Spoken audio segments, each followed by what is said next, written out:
काल आपण माहितीचे व्यवस्थापन शिकत होतो. त्याची काही उदाहरणं आपण बघितली. माहितीचे व्यवस्थापन म्हणजे काय, ते का करायचं ते आपण बघितलं. तक्ता कसा बनवायचा, टाळ्याच्या खुणा कशा करायच्या, त्या का करायच्या, हे सगळं आपण काल शिकलो. आता त्याच्यावर नाही आपण एक उदाहरण सोडवूया. काय दिलं आहे बघा. खालील तक्ता पाहून प्रश्नांची उत्तरे लिहा. इथे एक तक्ता दिलेला आहे, त्याच्यावरनं काही प्रश्न विचारले.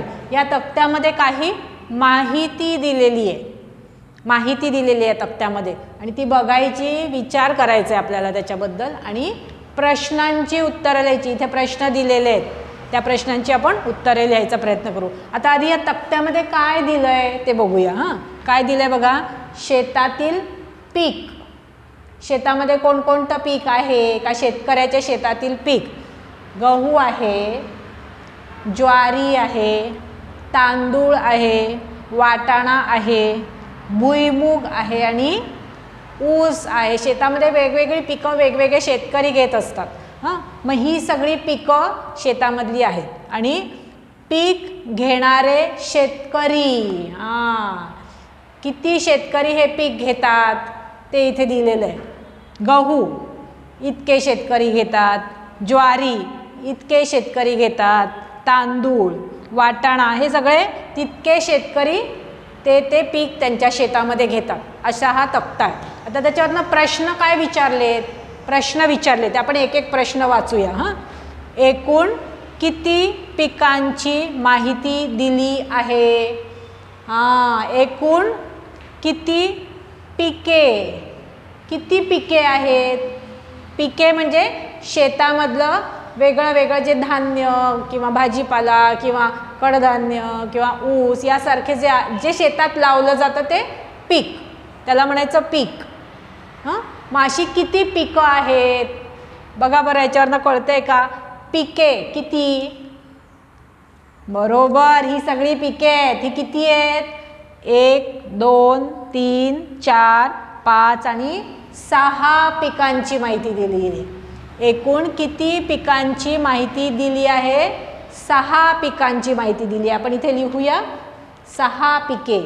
किती पिकांची माहिती दिली आहे. 6 पिकांची माहिती दिलेली आहे. नंतर दुसरा प्रश्न काय दिलाय बघा. भुईमूग हे पीक घेणारे शेतकरी किती आहेत. भुईमुगाचं पीक किती शेतकरी घेतात बघा बरं. दिसतंय का, चित्रावरनं कळतंय का आपल्याला. भुईमूग, हां भुईमूग इथे लिहिलं ना. भुईमूग किती शेतकरी घेतात हे पीक. 1 2 3 4 5 शेतकरी त्यांच्या शेतात भुईमुगाचं पीक घेतात. 5 काय लिहायचं इथे. किती विचारलं ना, शेतकरी किती. 5 शेतकरी त्यांच्या शेतात भुईमुगाचं पीक घेतात. नंतर काय विचारलंय.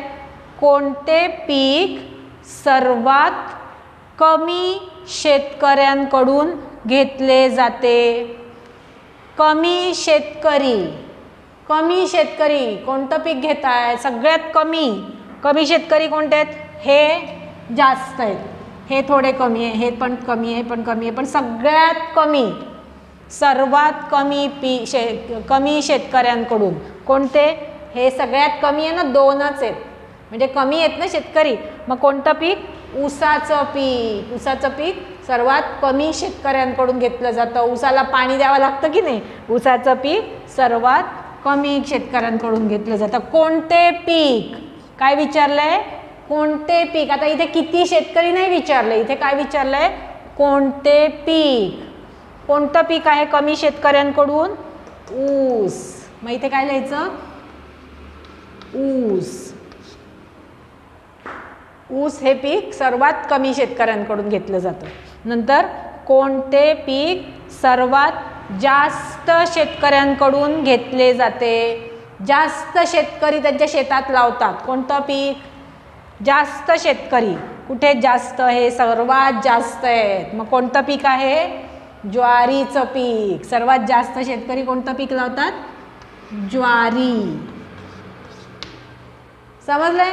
मग हे प्रश्न आपल्याला किती पटकन सोडवता आले ह्या तक्त्यामुळे. आणि यासाठी आपल्याला माहितीचे व्यवस्थापन करता आले पाहिजे. आपल्याला ही माहिती आहे, पण ती जर तक्त्यामध्ये लिहिली तर आपल्याला पटकन समजतं. हो की नाही? समजलंय? हां, आणखीन एक उदाहरण आहे. आपण मी हे पुसते, आपण आणखीन एक उदाहरण सोडवूया. हां, ठीक आहे. आता हे उदाहरण बघा. हां, रविवारच्या संध्याकाळी मनोरंजनासाठी काय केले?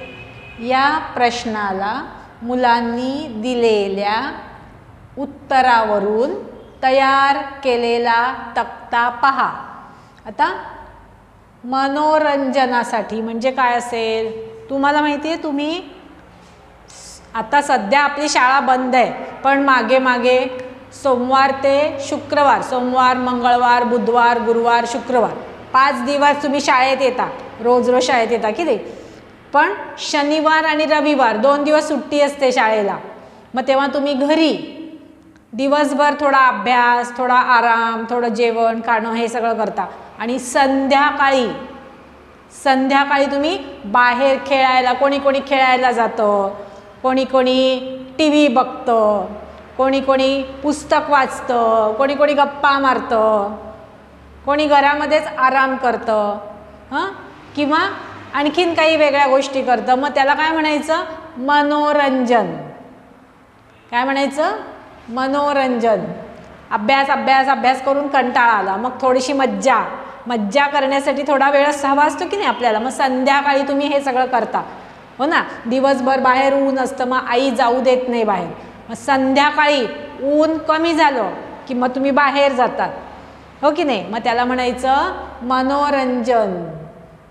बाहेर खेळता किंवा घरामध्येच खेळता, टी व्ही बघतात, पुस्तक वाचतात, हो की नाही, चित्र काढता, काही पण, त्याला म्हणायचं मनोरंजन. हां, मग मुलांना विचारलं की रविवारी सुट्टी होती ना शाळेला, मग रविवारी संध्याकाळी मनोरंजनासाठी, मज्जा करण्यासाठी तुम्ही काय केलं ते विचारलं. मग प्रत्येकाने वेगळं वेगळं सांगितलं. एक मुलगा म्हणाला मी टी व्ही पाहिला, दुसरा म्हणाला मी खेळायला गेलो, असं वेगळं वेगळं प्रत्येकाने केलं. मग त्यांनी मुलांनी जी उत्तरं सांगितली त्याच्यावरून हा तक्ता तयार केला आहे. हां, काय तक्ता तयार केला एकदा आपण वाचूया. मनोरंजनाचा प्रकार म्हणजे काय केलं मनोरंजनासाठी ते दिलंय. खेळलो, खेळले, खूप खेळ, बाहेर खेळले, घरात खेळले.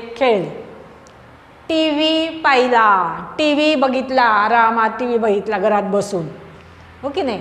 नंतर बागेत फेरफटका मारला, बाहेर बागेमध्ये, बाग असते की नाही, बागेमध्ये फिरायला गेले, बागेमध्ये लांब, हो की नाही, आई बरोबर बाबांबरोबर फिरायला गेले बागेत. हां, गोष्टीचे पुस्तक वाचले. हां, पुस्तक वाचलं, गोष्टीचं छान गोष्टीचं पुस्तक वाचलं. हे सगळं झालं मनोरंजनाचा प्रकार. याच्यामध्ये अभ्यास आहे का? नाही. मग अभ्यास झाल्यानंतर हे सगळं मनोरंजनाचे प्रकार तुम्ही करू शकता, हो की नाही. मग तसं त्या मुलांनी रविवारच्या संध्याकाळी हे सगळं केलं. हां, मग आता इथे काय दिलं बघा, टाळ्याच्या खुणा म्हणजे काय असेल? किती मुलांनी मुलींनी हे केलंय ते दिलंय. म्हणजे खेळलो, किती मुलं, हा खेळ खेळला, दुसरा खेळला, तिसरा खेळला, चौथा खेळला, 5वा 6वा 7वा, असे किती? 7 मुले, मुलगा मुलगी काही असेल, 7 मुलं खेळले.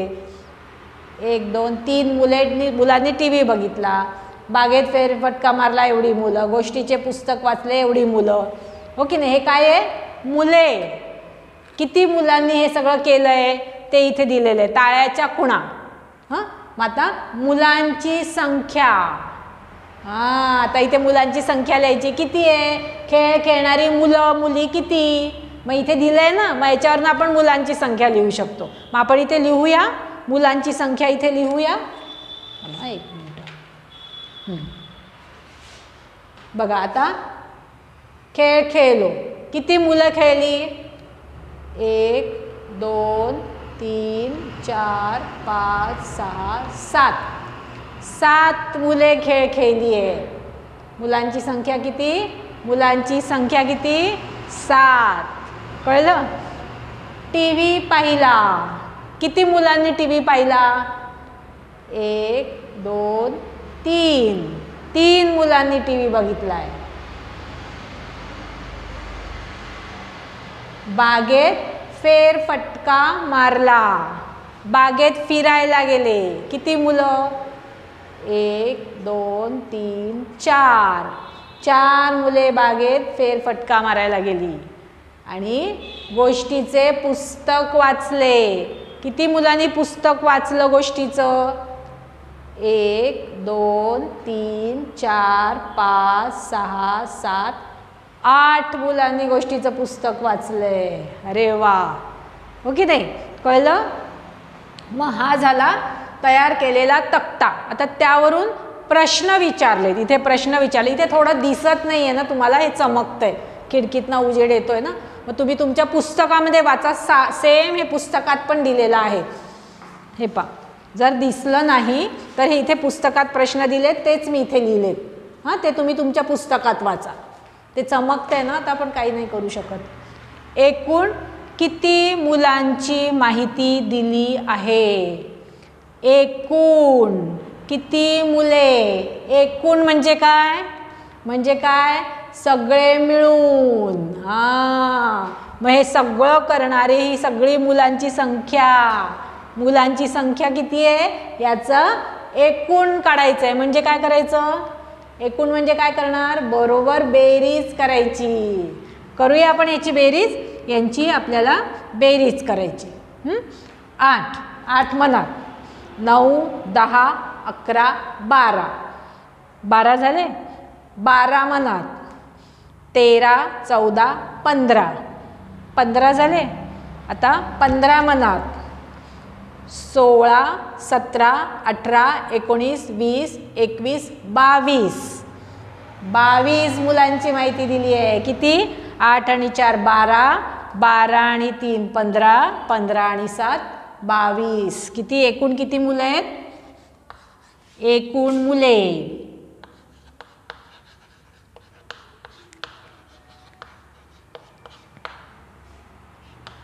एकूण मुले बरोबर 22. ही सगळी 22 मुलांची ही माहिती आहे. 22 मुलांना विचारलं. एकेकाला विचारलं, तू काय केलं? मग तो म्हणाला मी टी व्ही बघितला. दुसऱ्याला विचारलं, तू काय केलं? मी बागेत फिरायला गेलो. तिसऱ्याला विचारलं, तू काय केलं? मी पण टी व्ही बघितला. मग त्याप्रमाणे इथे रेघा काढल्या. कळलं? हां, आणि ही 22 मुलं, त्यांची ही सगळी माहिती दिली आहे. समजलं? हा पहिला प्रश्न समजला. एकूण किती मुलांची माहिती दिली आहे? किती मुले? 22 मुले. मग इथे लिहायचं 22. 22 मुलांची माहिती दिली. दुसरा प्रश्न बघा. बागेत फेरफटका मारलेली मुले किती? हां, बागेत फिरायला गेलेली फेरफटका मारणारी मुलं किती आहेत? बघा बरं. बागेत फेरफटका मारला. किती मुलांनी? 4. बरोबर, 4 मुलांनी बागेत फेरफटका मारला. कळलं? दिसत नाही ना, हे थोडंसं फिक्कं. बरं, ठीक आहे. 4 मुलांनी बागेत तिसरा प्रश्न काय? कोणती गोष्ट करणाऱ्या मुलांची संख्या सर्वात कमी आहे? याच्यातली कोणती गोष्ट करणारी मुले सगळ्यात कमी आहे? बघा बरं, इथे सगळ्यात कमी कोणती मुलं आहेत? ही 3 कमी आहे ना. मग कोणती गोष्ट आहे? टी व्ही पाहिला. हां, टी व्ही पाहणारी मुलं कमी आहे. छान आहे की नाही? बरोबर. हे टी व्ही पाहायचा नाही आहे जास्त.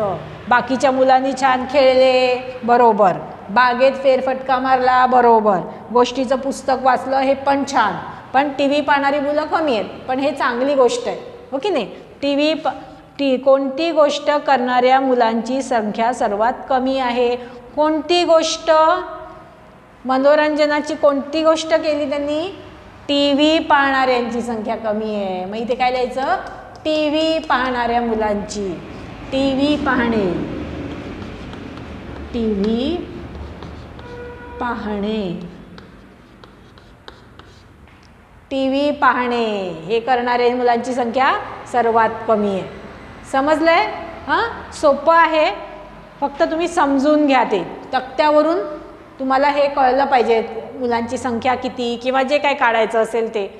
हे टाळ्याच्या खुणा मोजायच्या आणि इकडे लिहायच्या, किंवा इकडे प्रश्न दिले असतील, तक्ता दिला आहे त्याच्यावरनं प्रश्न दिले, मग प्रश्न वाचा आणि मग समजून घ्या काय विचारलंय, किती विचारलंय, इथे कोणती गोष्ट विचारलंय, मग ते समजून घ्यायचं आणि त्याप्रमाणे तक्त्यामध्ये पाहून विचार करून लिहायचं. हां, कळलं? आणखीन पुढे असं तुम्ही करू शकता.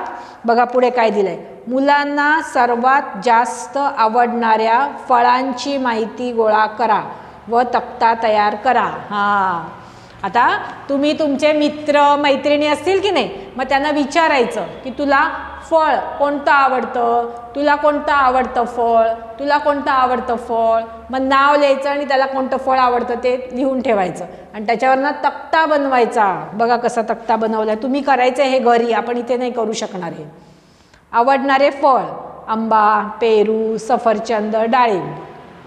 मग टाळ्याच्या खुणा किती मुलांना आवडतात, 4 मुलांना, मग 4 खुणा करायच्या. मुलांची संख्या हे तुम्ही तुमचं करायचं आहे. आपण इथे शाळेत वर्गात असतो तर केलं असतं, पण आता शक्य नाही आहे. ते तुम्ही घरी करा. तुमचे मित्र मैत्रिणी असतील ना आजूबाजूला, किंवा घरामध्ये कोणाकोणाला काय आवडतं त्याच्यावरनं पण तुम्ही करू शकता तक्ता. हां, ठीक आहे, हे एक करा. आणि आणखीन पुढे दिलं आहे बघा, हां, त्या तक्त्यावरून प्रश्न विचारलेत, या तक्त्यावरून वेगवेगळी कोणती माहिती मिळते ते लिहा. कोणते फळ सर्वात जास्त जणांना आवडते, पेरू आवडणाऱ्यांची संख्या, हे सगळं आपण याच्यावरनं तयार करू शकतो. आणखीन कोणते तक्ते बनवता येतील ते पण दिलेलं आहे. हे सगळं तुम्हाला घरी करावं लागणार. आत्ता आपण इथे नाही आहे ना, शाळेत असतो तर आपण हे सगळं केलं असतं. शाळा सुटताना शाळेच्या दारापाशी तुम्हाला घरी नेण्यासाठी किती दुचाकी, तिचाकी आणि 4 चाकी वाहने उभी असतात. किती गाड्या उभ्या असतात, सायकल किती असतात, रिक्षा किती येतात, शाळा सुटल्यावर घरी जाता ना, किंवा मोटार किती असतात, हो की नाही. ही वाहनांचा पण एक तक्ता बनवता येईल. शाळेमध्ये किती लाकडी, लोखंडी किंवा प्लास्टिकच्या खुर्च्या आहेत. हां, आपल्या शाळेमध्ये पण खुर्च्या आहेत ना, मग लाकडाच्या खुर्च्या किती, प्लास्टिकच्या खुर्च्या किती, लोखंडी खुर्च्या किती, असा पण तक्ता बनवता येऊ शकतो. वर्गातील मुलांच्या दप्तरांचे रंग कोणकोणते आहेत. मुलांची दप्तरं, मित्रांची तुमच्या दप्तर, आपण आता हे काहीच नाही करू शकणार, त्याच्यावरून पण तक्ता बनवता येईल. वर्गातील मुलांच्या घरात स्वयंपाकासाठी गॅस, केरोसिन किंवा लाकूड यापैकी काय वापरतात. तुमच्या घरी आई भाजी पोळी बनवते ना, मग त्याच्यासाठी काय गॅस आहे का, लाकूड पेटवतात का, किंवा स्टोव आहे का, रॉकेल आहे वापरतात का, याचा पण तक्ता बनवता येईल. तुमच्या गावातील 10 शेतकऱ्यांकडे जाऊन प्रत्येकाकडे किती व कोणकोणते पाळीव प्राणी आहेत याची माहिती जमा करा. हे तुम्ही करू शकता. तुमच्या गावामध्ये शेतकरी असतील त्यांच्या घरी जाऊन विचारायचं की तुमच्याकडे पाळीव प्राणी किती आहे, कोणकोणते आहेत, प्रत्येकाकडे जाऊन त्याचा तक्ता बनवायचा. हां, हे सगळं आपण आता शाळेत नाही आहे ना, मग त्यामुळे आत्ता नाही करता येणार आपल्याला. ठीक आहे, पण तुम्ही प्रयत्न करा घरी करायचं. ठीक आहे, थांबूया. हा पाठ समजलाय. माहितीचे व्यवस्थापन खूप महत्त्वाचा पाठ आहे हा. माहितीचे व्यवस्थापन, हे सगळे उदाहरणं तुम्ही सोडवून बघा. हां, ठीक आहे, थांबूया.